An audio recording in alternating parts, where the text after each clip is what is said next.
Welcome back, ladies and gentlemen, as we go through the K-pop Demon Hunters soundtrack. There was a little bit of confusion at the end of the last one because the list that I'm looking at has Takedown as number 1 and Takedown as number 6. I'm a little bit confused. I've no idea why that is, but my guess is I'm looking at the soundtrack listing and it was probably something that's been done twice. It's probably something that was remixed and maybe done with other artists or something. I'm not sure, right? Again, still at this point, have not watched the movie, but will do so once I'm through all of the music, and we are getting pretty close at this point by the looks of things. So this is gonna be interesting. From what I understand, just from what I saw, this song, Your Idol, is just the boys. So that'll be another one, because the only other time that we've looked at just the guys was Soda Pop, I believe. So I'm really interested. And also, this one being only 2 minutes, it feels like it would be what we call like a bridging song with that sort of length. But having said this, I recall Be Prepared being a sort of, like, from The Lion King being a little bit shorter too. And that was pretty pivotal for The Lion King, so I'm not 100% on that one. And the only reason I bring up Be Prepared, have a look at this. That is Be Prepared coded is what that is. So, before we begin, please do leave a like on the video. It really does help. If you have not subscribed yet, I would appreciate it if you did so. But without any further ado, let's have a listen to Your Idol from the K-pop Demon Hunters soundtrack.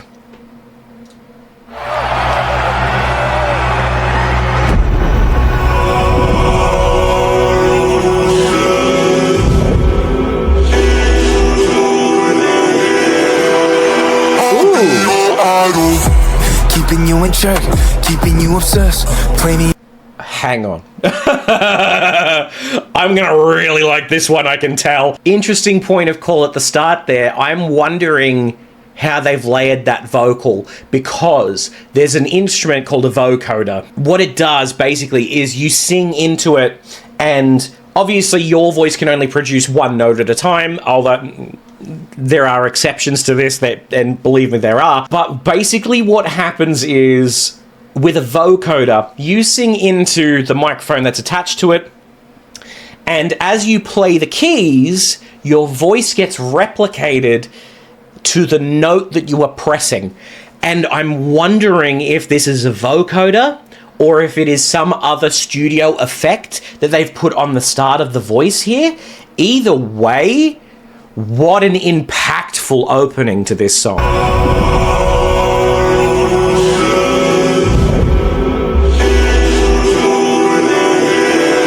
Sounds to me like a vocoder.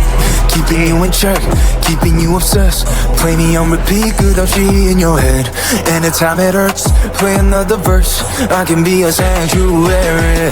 No, I'm the only one right now. I want more when it all burns down. More than power, more than gold. Yeah, you gave me your heart, now I'm here for your soul. I'm the only one who'll love your sins. Feel the way my voice gets underneath your skin. Listen, cause I'm... Okay, I need to go back here. Alright. Oh my god, okay. So, this is really exciting. I'm a fan of the kind of dark, brooding sort of music. There's always such a really good story to it, and I'm actually really interested, because I originally thinking it was a bridging song. I can tell that already I'm wrong. So, how do we... how do I collect my thoughts for this one? This one is difficult because it is so good. So this is what I mean when I was talking in Soda Pop, where I was like, I wonder if it's a case of the guys are expected more to dance, the girls are expected more to have like the harmony work, and if it is like an expectation or not, right? Because I feel like that is a similar vibe happening here. However, it is layered more with vocal harmony. There is more intricacy. We're getting into that sort of stylistic choice of having complicated, a little bit more complicated harmony work that is still so accessible, and it is wonderful. And also the use of whatever that effect is, whether it be a vocoder, whether it be some form of studio effect that's making that robotic sound, because there's a whole bunch of ways to do that. It could be a layering of auto-tune, pitch correct, and there's something else. There is something else as well that you can layer on, and it gives that robotic sort of sound. Can't think of what it is off the top of my head. Could be that. Or it could be something entirely different. I can be a sanctuary. But this voice in that low... Okay, sorry, wait. The vocalist who sings at the beginning there, that low tone, God, that gets you caught up, doesn't it? That actually grabs you and like brings you in. But have a listen to this transition between chest voice and head voice in this next section here. I can be a sanctuary. No, I'm the only one right now. I won't love you more when it all burns down. For the that is so intriguing to me. It's so intriguing. I talk a lot on this channel about vocalists who change between head voice and chest voice, and the whole idea is to not make it sound like a gear shift, like a gear change, to make the voices sound like one, to have it as a unified voice. This actively doesn't do that. It actively sounds like a gear change, but I don't hate it, and I'm not going to rag on it. Now, the reason that I say this is that it is a stylistic choice here, in addition to the effects that are on the voice from the engineering side. But it still sounds so damn good. The time it hurts, play another verse. I can be a sanctuary. No, I'm the only one right now. I won't love you more when it all burns down. For the power, there is purpose. Yeah, you gave me your heart, now I'm here for your soul. I'm the only one who'll love your sins. Feel the way my voice gets underneath your skin. Listen, cause wow. I'm preaching to the choir. Can I get the mic a little higher? Give me your desire. I can be the star you rely on. Never go to chair, you can't look away. No, you know I'm here to save you. Now we running wild. Yeah, I'm all you need. I'ma be your idol. I love it. I love this. I love this so much. Just the kind of dark, brooding sort of feel to this, but also that, like, obviously that purposeful, seductive aspect to it is so powerful. And there's ways to do that. There's ways to do it without it sounding too much, because there are people that try too hard with that sort of sound. There's none of that overdoing it here. It's not being overdone. It is just the right, like, how do I say? It is the right level of sexy before it becomes sleazy. Does that make sense? I think that makes sense. At least in my opinion. Let me know if you agree on that. I'm your idol. Thank you for the pain, cause it got me going viral. Oh yeah, now you're in the fever, making you a believer. Now that we had done told you had an idol. Living in your mind now. Too late, cause you're mine now. I will make you pray when you're all a part of me. Love that. Preach it to the choir. Can I get the mic a little higher? That chorus. Watch me set your world on fire. Oh. Okay, sorry, I know I'm stopping this a lot. I'm going back here.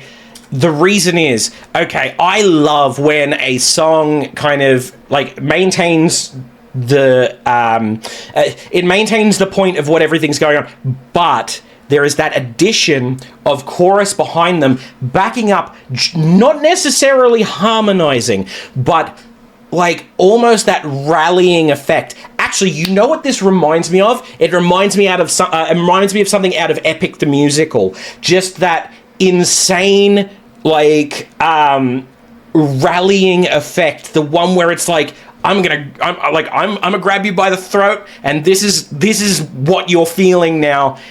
It's so believable, and it's so good, and it's so powerful to add that kind of chorus at the end there, and I love that. Oh God, I love that. Let's hear it again. Now that we had done told you had an idol. Living in your mind now. Too late, cause you're mine now. I will make you pray when you're all a part of me.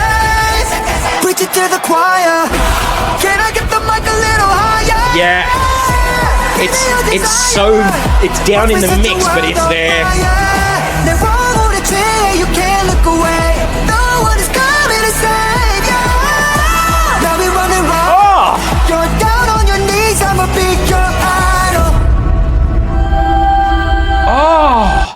Before we move on, I need to hear that high note again, man. You can't look away.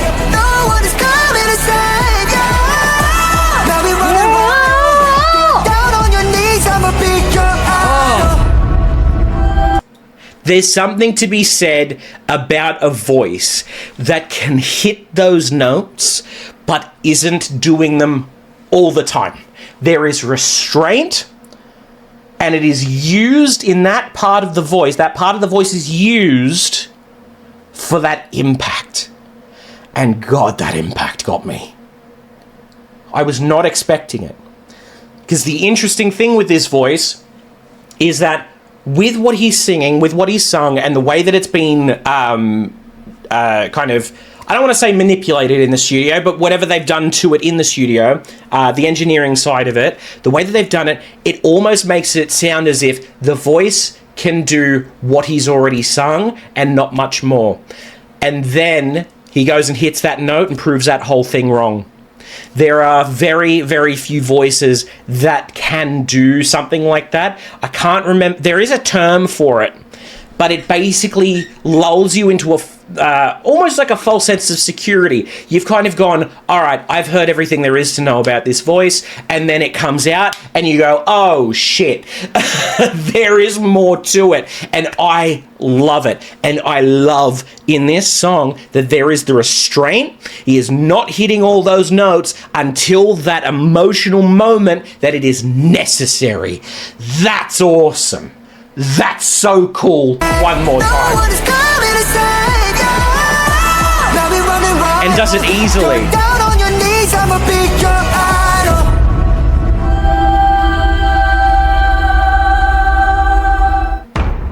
Oh, that's cool. Oh my God, that's cool. Wow. Wow, wow, wow. Oh my God. Okay. I know that a lot of people are going to be really shocked that so far that's the one that's spoken to me the most. I know that's going to be the case, but that's something that is interesting about these sorts of shows. And there I go again. I've called it a show again. This like movies with like, let's just call it a theatre show at this point, because I think that's why I keep calling it a show, because it feels like theatre to me. Is my camera doing something? It's fuzzing me out. I've lost a lot of my daylight, so I'm probably going to break until to do the next few tomorrow. The absolute insanity that is this song for me, and the reason that this song resonates with me probably more than the rest of them so far, is because of that false sense of security, that almost like there's a better word than false sense of security, because that implies something else. I cannot think of the exact word, but it's basically the narrative rug pull. So what they've done is they've gone, all right, do soda pop, right? And soda pop is that, I don't want to say typical K-pop song, because it's not. It even leans heavier into like the bubblegum pop style thing, right?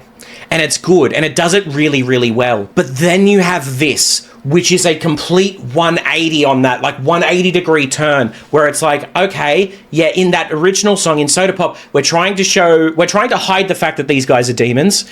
And then in this one, it's like, no, they're demons. Like, they are 100% like demons, and you should have called this from the beginning. Mind you, I did call it from the beginning.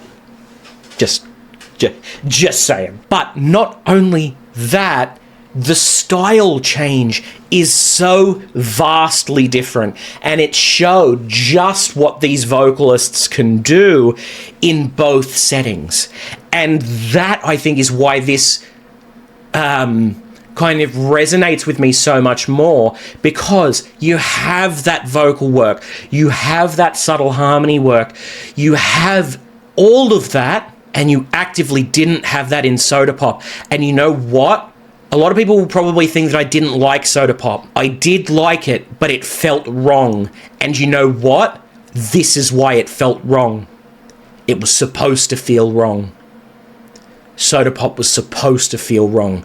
That's interesting. Oh, that's so interesting. Sorry, that entire bit there, that was me piecing things together in real time, and I'm so sorry. But genuinely, That was outstanding, and I loved that. And I think